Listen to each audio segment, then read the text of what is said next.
మట్టిలోని మాణిక్యాలను వెలికితీస్తూ అత్యంత ప్రేక్షకాదరణతో ముందుకు సాగుతున్న జీ సరిగమప 16వ సీజన్ ఆడియన్స్ ను విశేషంగా ఆకట్టుకుంటుంది. లాంచింగ్ ఎపిసోడ్ కి వచ్చిన భారీ స్పందనను కొనసాగిస్తూ రెండవ ఎపిసోడ్ కూడా ఆడియన్స్ ను కట్టిపడేస్తోంది. సింగర్స్ అందరూ అద్భుతమైన పెర్ఫార్మెన్స్ తో మెప్పిస్తున్నారు. ముఖ్యంగా సింగర్ మేఘన పాడిన పాటకు సెట్ లో అందరూ స్టాండింగ్ ఓవేషన్ ఇచ్చారు. ఎప్పుడూ కూర్చొనే అద్భుతమైన జడ్జిమెంట్ ఇచ్చే సింగర్ ఎస్పి శైలజ గారు సైతం లేచి నిల్చొని మేఘనను అభినందించారు. ఓకే బంగారం సినిమాలో సిరివెన్నెల రాయగా రెహమాన్ అద్భుతంగా స్వరపరిచిన ఏదో అడిగినా ఏదైనా అడగనా అనే పాటను మేఘన అత్యంత మధురంగా ఆలపించింది. మాటలతో అడగనా, మౌనంతో అడగనా, విన్నావా నా హృదయం ఏదో అన్నదే అంటూ సాగే పాటకు తన గాత్రంతో మరోసారి ప్రాణం పోసింది. ఇన్క్రెడిబుల్ పర్ఫార్మెన్స్, నీ వాయిస్ గాడ్ గిఫ్ట్ అంటూ జడ్జెస్ కొనియాడారు. ఈ పాటలో ముక్కోటి దేవతలు కనిపించారని కోటి గారు కీర్తించారు. వన్ మోర్ టైం అంటూ సెట్ లో అందరి ముందు పాడించుకొని ఆనంద భాష్పాలతో మురిసిపోయారు.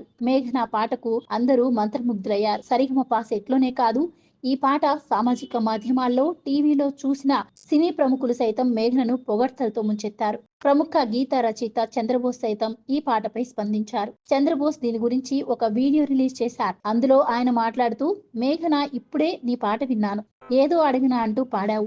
నువ్వు ఎవరిని ఏది అడగాల్సిన పని లేదు. పైగా చిరుగాలి, సెలయేరు, కోకిల, మైనా, వేణువు ఇవన్నీ నిన్నే అడుగుతాయి. ఇంత శ్రావ్యంగా, సౌమ్యంగా ఎలా పాడాలి అని, ఇంత అనాయాసంగా, సునాయాసంగా ఎలా పాడాలి అని అవన్నీ నిన్నే అడుగుతాయి అంటూ చెప్పడాన్ని బట్టి మేఘన ఎంత గొప్పగా పాడిందో అర్థమవుతుంది. అంతేకాదు, మేఘన పాట విన్నవారు అసలు ఈ పాట ఎక్కడిది అంటూ ఒరిజినల్ పాటను వెతుకుతూ ఆ పాట కింద కామెంట్స్ లో మేఘన పాటను చూసి వచ్చిన వారెవరు అంటూ కామెంట్ చేస్తున్నారు.